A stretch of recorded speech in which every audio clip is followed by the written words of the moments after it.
Good morning class. आज हम आपकी जो सहायक वचन जो बुक है उसमें लेसन नंबर 3 शुरू कर रहे हैं। महाजनपद काल से शुंग और सातवाहन काल। अब जो पुराना एंशिएंट टाइम जो था इंडिया का, उसके अंदर अलग अलग काल जो थे वो चलते थे। ठीक है, जैसे महाजनपद काल, बौद्ध काल, मौर्य काल। तो जैसे अलग अलग राजाओं के जो राज्य थे, तो उस हिसाब से जो है जैसे मौर्य वंश, अगर किसी टाइम पे अगर मौर्य वंश का राज चलता था तो उसे मौर्य काल कहते थे। या फिर बौद्ध धर्म जो जिस टाइम पे आया था तो उसे बौद्ध काल कहा जाता था। तो ऐसे पर्टिकुलर टाइम को जो है अलग अलग इंसानों ने कालखंड के रूप में बना दिया था, जिसको एक पर्टिकुलर नाम दे दिया था। तो ये हम अब इस चैप्टर के अंदर अलग अलग कालों के बारे में पढ़ेंगे कि किस टाइम पे कौन सा काल था, कौन से राजाओं ने राज्य करा, और इस टाइम पे क्या क्या, जैसे कहीं सांची का स्तूप बना था, या कोई किसी राजा ने किसी सिक्के जो थे सिक्के चलाए थे, या कोई पर्टिकुलर कोई नए काम होते थे उस टाइम पे। तो ऐसे अलग अलग कालों के बारे में हम इस चैप्टर में पढ़ेंगे। ठीक है, शुरू करते हैं। महाजनपद काल एक समय था जब जो राजा जहां राज्य स्थापित कर देता था उसकी राज्य सीमा उसके अथवा उसके वर्ग के नाम से नाम प्राप्त कर लेती थी, है ना। मतलब जहाँ पे जैसे कि इंदौर है, तो इंदौर के अंदर जो है जिस भी राजा ने राज्य करा होगा तो उसने अपने नाम से इसको इंदौर नाम दे दिया। तो मान लीजिए इंदौर जो है उस राजा के नाम से फेमस हो जाता था। उज्जैन है, तो उज्जैन में जो राजा जैसे विक्रमादित्य था, तो वहां पे उन्होंने अवंती का नाम दे दिया, तो वो अवंतिका जो है वो विक्रमादित्य के नाम से फेमस हो गई। तो ऐसे राजा जो थे वो अपने नाम से उस नगरी को कुछ भी, उसके राज्य को कुछ भी नाम दे देते थे, तो वो उस तरीके से फेमस हो जाती थी। व्यक्तियों या कुलों के कुछ समूह से प्राप्त ग्राम एवं ग्रामों के जनपद बने। अब कोई व्यक्ति है या कोई कुल है, जैसे मौर्य वंश है, या फिर और किसी राजाओं का वंश था, सूर्य वंश है, चंद्र वंश है, तो इनके नाम से क्या हुआ है, ग्राम और ग्राम के जनपद जो है उनके नाम पड़ गए। ईसा पूर्व 6ठी शताब्दी से पहले कुछ जनपदों ने अपने आसपास के जनपदों को जीतकर अपने राज्य में मिला लिया और महाजनपद का निर्माण करा। राजाओं क्या करते थे सब पहले कि एक दूसरे के राज्य को लूट लेते थे, है ना, और अपने राज्यों में शामिल कर लेते थे। तो ऐसे करके अलग अलग जैसे छोटे छोटे जनपद 4-5 जीत लिए और उनको अपने राज्य में शामिल कर लिया, तो उनका राज्य जो है वो महाजनपद बन जाता था। इस काल में 16 जनपद महाजनपद अस्तित्व में आ चुके थे। महाजनपद काल में कितने थे, 16 महाजनपद जो है वो अस्तित्व में आ गए थे। मध्य प्रदेश में चैदी और अवंती महाजनपद थे। मध्य प्रदेश में ये 2 थे, चैदी थी और एक अवंती महाजनपद थे। चैदी महाजनपद के अंतर्गत आज के मध्य प्रदेश और उत्तर प्रदेश में विस्तारित बुंदेलखंड का क्षेत्र आता था। मतलब आज का अगर अपन मध्य प्रदेश मान लें और उत्तर प्रदेश में जो बुंदेलखंड तक का राज्य है वो सब कहाँ पे आता था, इस चैदी महाजनपद में। शक्तिमती इसकी राजधानी थी। जातक कथा और महाभारत में चैदी नरेशों का उल्लेख मिलता है। कहीं महाभारत या जातक कथा पढ़ेंगे तो इसमें चैदी नरेश मतलब वहां के राजाओं का आपको उल्लेख मिलेगा। अवंती महाजनपद के अंतर्गत मालवा का क्षेत्र आता था, जहाँ पे हम रहते हैं। तो मालवा का क्षेत्र आता था, इसके 2 भाग थे, एक उत्तरी अवंती और दूसरा दक्षिणी अवंती, है ना। इसमें 2 भाग कर रखे थे इन्होंने। उत्तरी अवंती की राजधानी जो थी वो उज्जैन थी, जिसको अपन आज उज्जैन बोलते हैं, और दक्षिणी अवंती की राजधानी महिष्मती थी, जिसको हम महेश्वर बोलते हैं अभी, जिसे आज महेश्वर के नाम से जाना जाता है। विदिशा और एरण इसके प्रमुख नगर थे। ये विदिशा और एरण जो थे ये दक्षिणी अवंती के प्रमुख नगर थे। पुराणों के अनुसार महासेन चंड प्रद्योत यहाँ का शासक था, जो बड़ा ही क्रूर था। ये जो दक्षिणी अवंती थी इसमें जो चंड प्रद्योत नाम का एक शासक था, एक राजा था, जो बड़ा ही क्रूअल टाइप का था, क्रूर था, प्रजाओं पे जो है अत्याचार करता था। इतिहासकारों के अनुसार चंड प्रद्योत के पश्चात उसके उत्तराधिकारी अवंती महाजनपद को संभालने में असहाय रहे। और जो पुराने लोग थे वो बोलते थे कि ये जो चंड प्रद्योत जो राजा था, तो इसके बाद में जो दूसरे जो हुए इनके राजकुमार हुए, जो उत्तराधिकारी हुए, वो इनके राज्य को संभाल नहीं पाए। फलस्वरूप इनका पतन हो गया। मतलब पतन मतलब ये राज्य खत्म हो गया। बाद में प्रदेश धीरे धीरे मगध के शिशुनाग और नाग सम्राटों की साम्राज्यवादी नीति का शिकार हुए। अब जब राज्य खत्म हो गया तो दूसरे जो मगध के जो राजा थे, शिशुनाग थे, नाग सम्राट थे, इन्होंने जो है ये अवंती जो महाजनपद था ये अपने इसमें मिला लिया। बड़वानी के पास मिली नंदों की मुद्राओं से इसका प्रमाण माना जाता है। बड़वानी हमारे यहाँ पे एमपी में एक सिटी है, तो वहाँ पे नंदों की जो है मुद्राएं मिलती है, तो इससे पता चलता है कि यहाँ महाजनपद जो है राज्य था कभी। नंदों के बाद मौर्यों का आधिपत्य रहा, और नंद जो थे, नंद राजाओं थे, तो नंदों के बाद में मौर्य का शासन यहाँ पे रहा। अब हम नेक्स्ट पढ़ते हैं बौद्ध काल। तो बौद्ध काल में क्या होता है, गौतम बुद्ध के समय उज्जैन, गौतम बुद्ध जिस टाइम पे आए थे तो उस टाइम पे जो उज्जैन थी, अभी जिसको वर्तमान में उज्जैन बोलते हैं, अत्यंत महत्वपूर्ण नगरों में से एक था। पूर्व से पश्चिम और उत्तर से दक्षिण जाने वाले राजमार्गों की उज्जैनी महत्वपूर्ण विश्राम स्थल था। मतलब बीच सेंटर में आता था उज्जैन, तो कोई व्यक्ति अगर पूर्व से पश्चिम जाता तो भी यहाँ रुकता था, और उत्तर से दक्षिण जाता तो भी उज्जैनी में रुकता था। यह विश्राम स्थल था यहाँ इनका।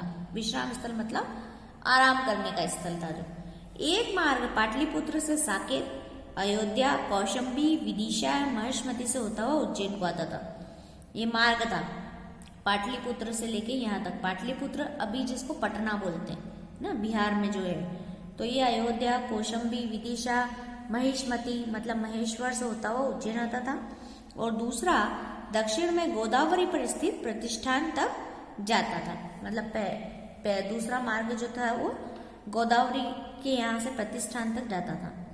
पश्चिम की दिशा से वह मार्ग उज्जैन से भृगु कच्छ, वर्तमान में भड़ोच तक जाता था। और पुराणों में वर्तमान मालवा का अवंती नाम से उल्लेख है। मतलब सबको पता है कि उज्जैन का नाम जो है पहले अवंतिका था या अवंती था। बुद्ध के समय अवंती भारत के 4 विशाल राज्यों में से एक माना जाता था। बुद्ध जो गौतम बुद्ध थे उस टाइम पे उज्जैन जो थे वो 4 विशाल राज्यों में से एक अवंती भी था। बुद्ध के समय अवंती पर प्रद्योत नाम का राजा करता था, राजा राज्य करता था, और वह एक बहुत पराक्रमी राजा था। और अन्य 3 साम्राज्य थे, कौशल, वत्स्य और मगध। मतलब प्रद्योत नाम के राजा में अवंती तो था ही सही राज्य, और 3 और राज्य थे उसके पास में, कौशल, वत्स्य और मगध के। कहा जाता है कि प्रद्योत का जन्म ठीक उस दिन हुआ था जिस दिन गौतम बुद्ध का जन्म हुआ था। मतलब ये दोनों साथ में ही थे। वह गौतम बुद्ध के ज्ञान प्राप्ति के समय वह अवंती का शासक बना था। मतलब जिस टाइम पे गौतम बुद्ध को ज्ञान प्राप्त हुआ था तो उस टाइम पे वो उज्जैन का राजा बन गया था। बौद्ध साहित्य में प्रद्योत को उसके पराक्रम के कारण महासेन की पदवी से विभूषित किया था। प्रद्योत को क्या बोलते थे? महासेन। प्रद्योत का पड़ोसी वत्स का राजा उदयन अवंती के शासक से गरिमा और गौरव से किसी प्रकार में भी कम न था। मतलब इनका जो पड़ोसी था उदयन, ये भी प्रद्योत जैसे ही एक बहुत पराक्रमी राजा था। एक बार प्रद्योत ने छल पूर्वक उदयन ने अपने राज्य में बुलाकर बंदी बना लिया। प्रद्योत ने क्या करा, उदयन को अपने यहाँ पे बुलाया और बंदी बना लिया। यह सर्वविदित है कि उदयन प्रद्योत से सौगुण संपन्न पुत्री वासवदत्ता के प्रयत्नों से उसके साथ ही निकल भागा। और सबको पता है कि जो उदयन था वो प्रद्योत की पुत्री थी, उसके साथ में भाग गया था। वासवदत्ता बाद में उदयन की पटरानी बनी। पटरानी मतलब फर्स्ट वाइफ जिसको बोलते थे। तो फर्स्ट वाइफ जो है वासवदत्ता, जो कि प्रद्योत की पुत्री थी, वो इसकी पटरानी बनी थी उदयन की। लगभग 150 वर्षों के बाद प्रद्योत वर्ष का अंत हो गया और अवंती मगध के विशाल में समाहित हो गई। मतलब 150 साल तक तो प्रद्योत वंश ने राज करा, और फिर जब ये खत्म हो गया तो फिर मगध के लोग यहाँ पे आ गए और उज्जैन पे राज करने लगे। तत्पश्चात पाटलिपुत्र में नंद वंश का राज्य स्थापित हुआ। पाटलिपुत्र मतलब पटना, वहां पे नंद वंश हुआ। और मध्य प्रदेश का अधिकांश भूभाग संभवतः उसी के अंतर्गत रहा, है ना। बहुत सारा भूभाग जो हमारा मध्य प्रदेश का था वो उधर नंद के तरफ चला गया था। पुराणों में नंद वंश के संस्थापक महापाद्य नंद को क्षत्रियों का संहार करने के कारण दूसरा परशुराम निरूपित किया गया है। जो इनका महापाद्य नंद था वो क्षत्रियों का संहार करते थे, इसलिए इनको दूसरा परशुराम जो है वो बोला जाता था। पहले परशुराम जी थे वो भी क्षत्रियों का संहार करते थे, और इनको दूसरा परशुराम के इसको पदवी से विभूषित किया गया था। अब मौर्य वंश आता है, तो मौर्य वंश में ईसा पूर्व 4वीं सदी में मौर्य वंश ने भारत को राजनीतिक एकता प्रदान की। मतलब मौर्य लोगों ने पूरे भारत को एकजुट कर दिया था। नंद वंश को हटाकर चंद्रगुप्त ने मौर्य की स्थापना की थी। अब नंद जो थे, महापद्य नंद, इनको हटा के चंद्रगुप्त जो थे उन्होंने अपने साम्राज्य की स्थापना की थी। चंद्रगुप्त एक विशाल साम्राज्य का शासक था। उसके साम्राज्य में उत्तर का संपूर्ण भारत आता था। अब इस पूरा उत्तर भारत जो था वो चंद्रगुप्त के अधीन था। चंद्रगुप्त का पौत्र अशोक भाटी इसका इतिहास का ज्वाजल्यमान नक्षत्र रहा है। मतलब हमको सबको पता है कि राजा जो अशोक थे, इनके चंद्रगुप्त के जो पौत्र थे, उन्होंने बौद्ध धर्म को अपनाया था और बहुत सारे काम कराए थे, जिसमें से सांची स्तूप जो है वो एक है। और अपने पिता बिंदुसार के समय अशोक लगभग 11 वर्षों तक अवंती का शासक रहा। मतलब उनके पिता कौन थे? बिंदुसार थे। और उस समय अशोक ने 11 साल तक अवंती मतलब मालवा के क्षेत्र में शासन करा। अशोक ने अपना विवाह विदिशा के नगर सेठ के पुत्रों देवी से किया था। विदिशा के यहाँ पे शादी की थी उन्होंने। संघमित्रा और महेंद्र नाम के पुत्र और पुत्री थे। इनके एक बेटी थी, एक बेटा था, संघमित्रा और महेंद्र। अशोक ने बौद्ध धर्म के प्रचार हेतु उन्हें श्रीलंका भेजा था। ये दोनों जो पुत्र पुत्री थे ये श्रीलंका भी गए थे बौद्ध धर्म का प्रचार करने के लिए। मौर्यों ने यहाँ अवंती नाम का प्रांत बना था, जिसकी राजधानी उज्जैनी थी। अवंती नाम का एक प्रांत बना था मौर्यों के यहाँ पे, और उसकी राजधानी क्या थी? उज्जैन थी। सम्राट अशोक ने उज्जैनी और निमाड़ अंचल के कसरावद में स्तूपों का निर्माण कराया था। उज्जैन में कसरावद में स्तूप का निर्माण किया था। रायसेन जिले में सांची, सतना जिले में बरहुत में विश्व प्रसिद्ध स्तूप बनाए थे। सांची तो हमको पता है, नोट पे भी छपा है, 10 के नोट पे सांची स्तूप का। बहुत सारों ने देखा भी होगा कि सांची स्तूप जो है तो ये राजा अशोक ने बनवाया था। जबलपुर के निकट रूपनाथ, विदिशा के निकट बेसनगर, पवाया, ग्वालियर, एरंड, सागर, गुर्जरा, दतिया आदि में अशोक के स्तंभ और शिलालेख इस बात का प्रमाण है कि मौर्य वंश का मध्य प्रदेश पे गहरा प्रभाव रहा है। इन्हें सब जगह पे इन्होंने कई स्तूप बनवाए थे, तो कई शिलालेख थे ना। शिलालेख मतलब पत्थरों पे लिखवाया था इन्होंने। तो ये सब चीजें हम प्रूव करती है कि राजा अशोक ने जो है मध्य प्रदेश पे शासन किया था। यह इस क्षेत्र की शांति और समृद्धि का दौर था। मतलब ये जो राजा अशोक जो था उस टाइम पे सब दूर शांति बनी हुई थी। जैसे यहाँ आपको एक पिक्चर बताया गया है ये सांची स्तूप का, तो ये राजा अशोक के द्वारा बनवाया गया था। शुंग और सातवाहन अशोक की मृत्यु के बाद उनके उत्तराधिकारी साम्राज्य को न बनाए न रख सके। मतलब अशोक जब की डेथ हो गई थी तो उसके बाद में जो जो उनके राजा हुए थे उनसे ये राज्य संभाला नहीं गया ना, और राज्य खत्म हो गया। अंतिम मौर्य सम्राट बृहद्रथ की हत्या उनके सेनापति पुष्यमित्र मिश्र शुंग ने 184 ईस्वी की पूर्व एवं शुंग वंश की स्थापना की।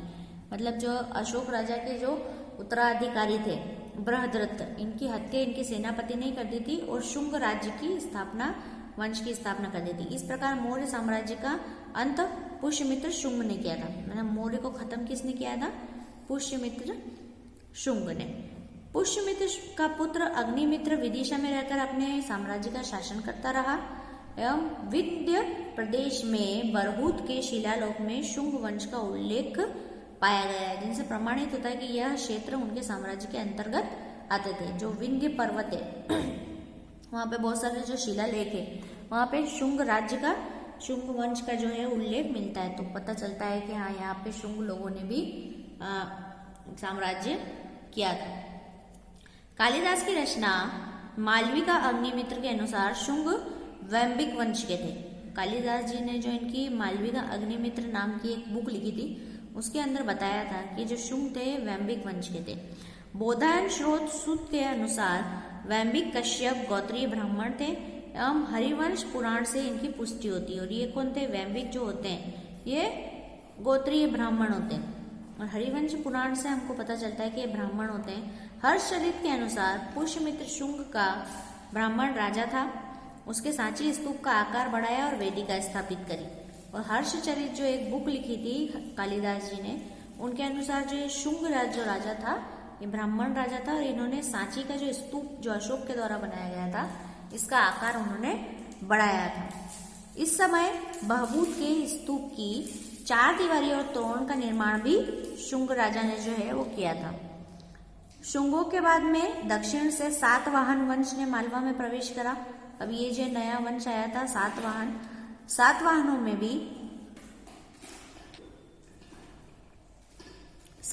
में त्रिपुरी, विदिशा आदि पर शासन किया था। अब ये क्या वंश था सातवाहन, कोई ऐसा दूसरे कोई वाहन का नाम नहीं है, वंश का नाम है। तो सातवाहन ने त्रिपुरी में करा, विदिशा में शासन किया। उनके सिक्के होशंगाबाद और जबलपुर के पास में प्राप्त हुए। उस टाइम पे जो सिक्के चलते थे, जो राजा के द्वारा सिक्के निकाले गए थे, वो होशंगाबाद और जबलपुर में मिले थे।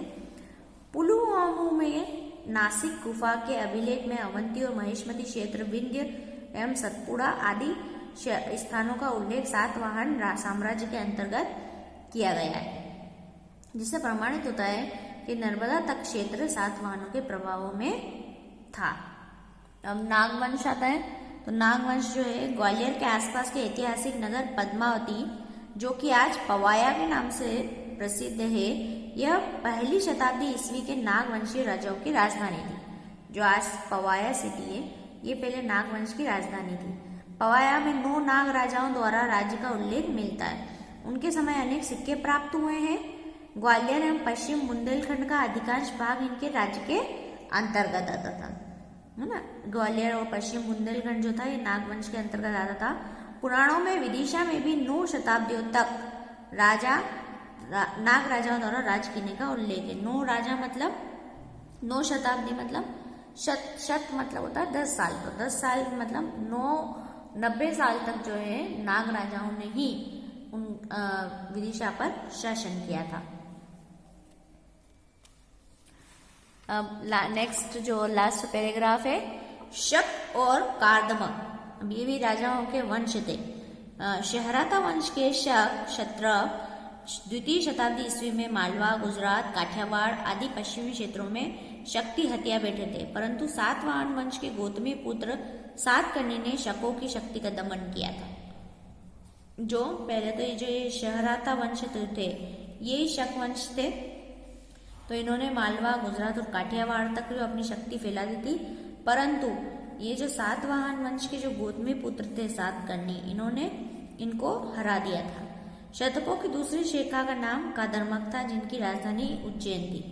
और ये जो शक राजा थे, इनकी दूसरी जो शाखा थी कार्दमक, इनकी राजधानी का थी उज्जैन। शीघ्र ही कार्दमक वंश के संस्थापक चस्टन के नेतृत्व में नए राज्य का उदय हुआ। मतलब ये राजा जो थे चस्टन, इन्होंने नया राज्य बनाया। उन्होंने सातवाहनों से नर्मदा के उत्तर भूभाग वापस छीन लिए, जो कि सातवाहनों ने नहपान से छीने थे। ये राजा का नाम था नहपान। इनसे सातवाहनों ने छीने थे। और अब जो है, जो कि चस्टन राजा थे, उन्होंने सातवाहनों से अपना राज्य वापस ले लिया था। चस्टन के सिक्के उज्जैन, विदिशा और शिवपुरी में प्राप्त हुए हैं। मतलब चस्टन राजा ने जो सिक्के चलाए थे वो विदिशा में, उज्जैन में, शिवपुरी में हमको मिले हैं। चस्टन का पौत्र रुद्रदामन बड़ा प्रतापी राजा था। मतलब इनका पोता जो होता है वो रुद्रदामन बहुत प्रतापी राजा था। उस समय के पूर्वी एवं पश्चिमी मालवा, आगर और अवंती उसके शासन में थे। रुद्रदामन के उत्तराधिकारियों के सिक्के मध्य प्रदेश के विभिन्न भागों में प्राप्त हुए हैं, है ना। तो इस तरीके से हमने अलग अलग कालों के बारे में और अलग अलग राजाओं के बारे में पढ़ा कि किस प्रकार से अलग अलग राजाओं का मध्य प्रदेश में शासन रहा था। तो ये जो चैप्टर है आपका यहाँ पे एंड होता है। जो इसकी क्वेश्चन आंसर्स है और दूसरी एक्सरसाइज है वो मैं आपको PDF के माध्यम से सेंड कर रही हूँ। इस लेसन में अगर आपको कुछ प्रॉब्लम है तो आप पूछ सकते हैं।